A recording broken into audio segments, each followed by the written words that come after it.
जनता, मर्दाना और जनाना।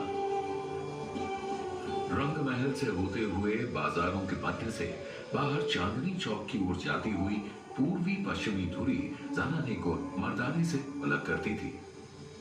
उत्तरी दक्षिणी धुरी और पूर्वी पश्चिमी धुरी दीवान आम में एक दूसरे को परस्पर विभाजित करती थी। उत्तरी दक्षिणी धुरी शाही भवनों को सार्वजनिक स्थानों से अलग भी करती थी। कहा जाता है कि किले में शाही घराने के लिए कई बाजार थे। इनमें से सबसे आलीशान था छत्ता बाजार।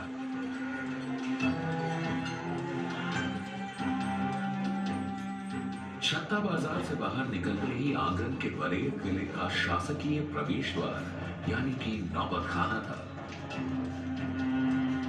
नौबत खाना से होते हुए दीवाने आम के दरबार में प्रवेश किया जाता था। यह वह दरबार था जहां प्रजा शहंशाह से मिल सकती थी। शासकीय समारोह और त्योहार भी यहां मनाए जाते थे।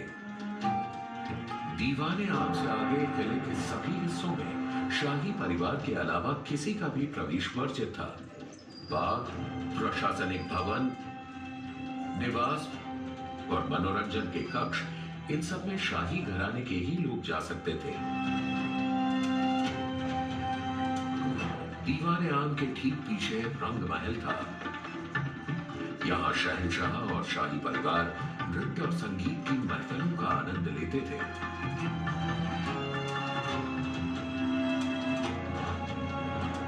रंग महल के बाईं ओर खास महल था जो बादशाह के निजी आराम और मुलाकात का महल था।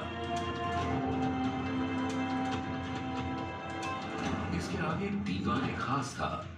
यहाँ शहंशाह अपने मंत्रियों से दरबार के मामलों पर परामर्श किया करते थे। और यही था हिंदुस्तान का प्रसिद्ध सिंहासन तख्ते ताऊस।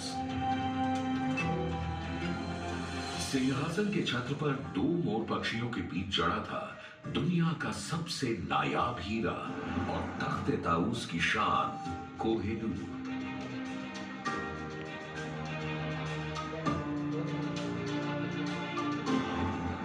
बादशाह के निवास के बगल में खूबसूरत हमाम था जो खास शाही परिवार के आदमियों के लिए था।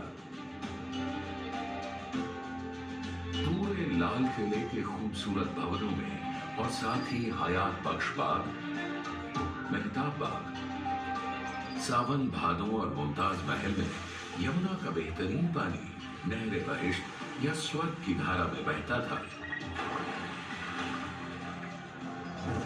200 वर्षों तक लाल किले ने कई आक्रमणों का सामना किया और मुगलिया सल्तनत और पूरे हिंदुस्तान का दिल बनकर मजबूत खड़ा रहा। लेकिन 1857 में अंग्रेजों ने आजादी की पहली लड़ाई के जवाब में किले पर धावा बोल दिया। किले की लगभग 80% इमारतों को नष्ट कर दिया गया और उनकी जगह ले ली अंग्रेजों की बैरकों ने।